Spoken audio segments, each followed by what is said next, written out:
Salut, salut à tout le monde et bienvenue pour mon Quickly numéro 9 avec une petite semaine de pause entre-temps. Et dans ce Quickly là, aujourd'hui je vais vous parler d'un massage à chaude. Vous vous souvenez peut-être, pour ceux qui me suivent un petit peu plus longtemps, j'ai déjà fait une vidéo où je vous expliqué les différences entre l'embassage à froide et l'embassage à chaude. Les deux techniques sont différentes et si vous ne connaissez pas encore les différences, voilà, je vous invite de cliquer sur le petit i ici pour regarder la vidéo que je fais à l'époque et je vous explique un petit peu les différences. Voilà. Mais aujourd'hui, on va parler de embassage à chaude. Voilà, vite fait expliqué. Pour l'embassage à chaude, vous avez besoin toujours d'une encre, soit le Topaz, soit le Versamark.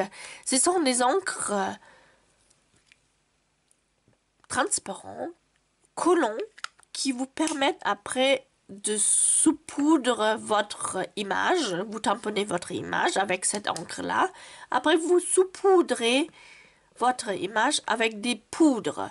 Il existe plusieurs teintes, plusieurs couleurs sur le marché. Voilà, doré, argenté. Ici, c'est transparent, rouge, blanc.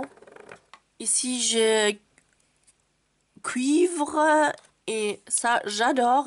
C'est une rose gold nacrée. Très, très, très jolie. Voilà.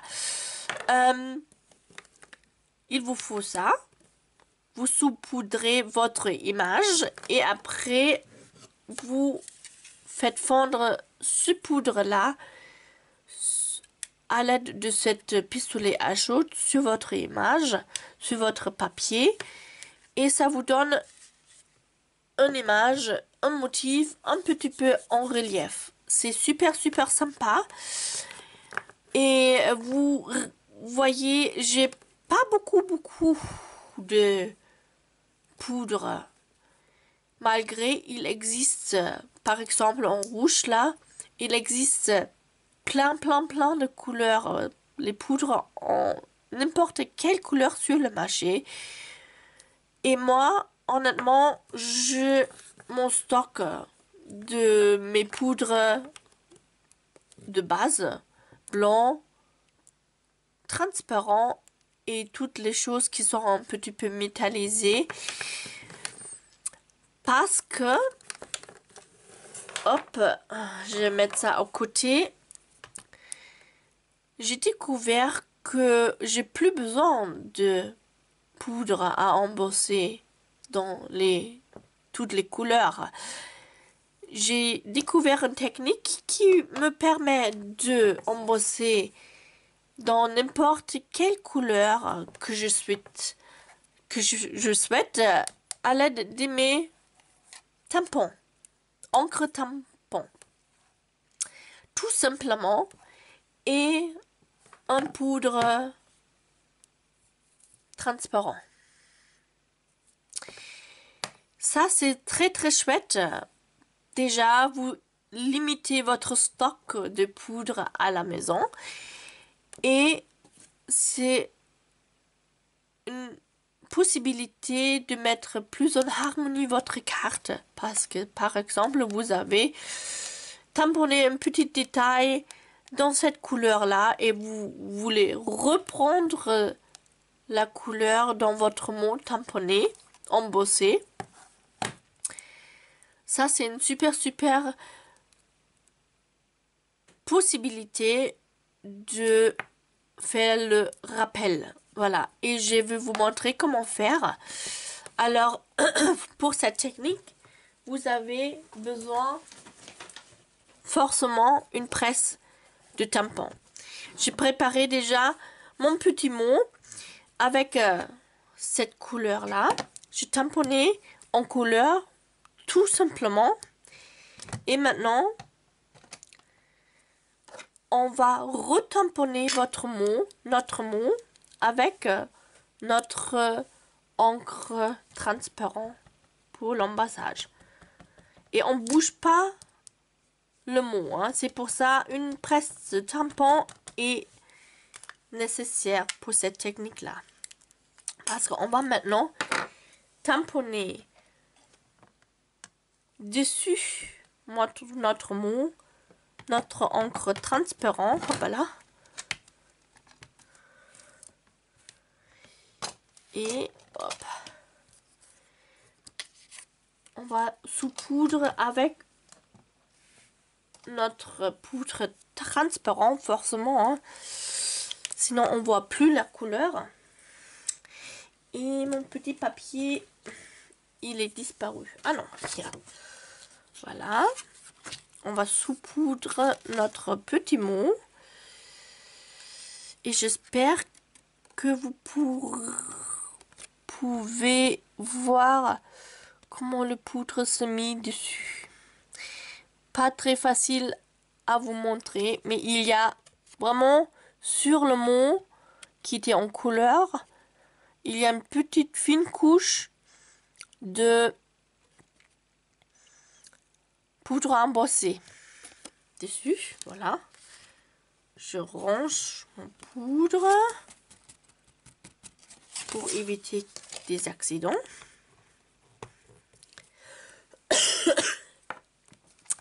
Et maintenant, je vais faire fondre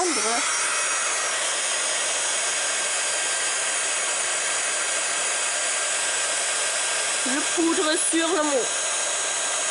Vous voyez,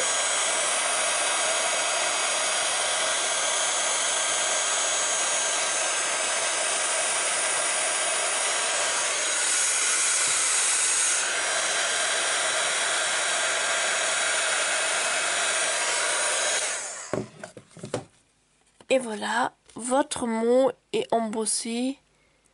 Vous voyez, ça brille. Ça veut dire il y a ce couche transparent en relief maintenant sur mon mot que j'ai tamponné avant en couleur. Ça, c'est vraiment chouette. Bien sûr, vous avez besoin obligatoirement une poudre transparente pour que on puisse voir la couleur qui est dessous, hein, c'est clair. Voilà, ça c'est mon quickly d'aujourd'hui. Peut-être vous connaissez pas encore cette technique là. Alors, comme je vous dis, hein, j'ai que mes poudres de base et surtout le clear. Cette technique est super bien, je trouve, et ça vous permet aussi de faire des économies en fait, parce que vous avez plus besoin d'acheter de poudre à embosser dans toutes les couleurs. Vous pouvez tout simplement utiliser les encres que vous avez déjà à la maison pour obtenir l'embossage en couleur. Et ça, c'est vraiment chouette. Alors, le clear ou le poudre d'embossage en clear devient assez important maintenant pour moi. Et vous avez une presse à tampon. Ça, c'est vraiment génial à réaliser cette technique. Et si vous n'avez pas encore une presse à tampon, je vais vous montrer la prochaine fois, jeudi prochain, un outil qui pourrait remplacer une presse à tampon au premier temps. Voilà. Mais pour aujourd'hui, ça sera tout. Et je vous dis à jeudi prochain pour le Quickly numéro 10. Alors, bisous, à bientôt.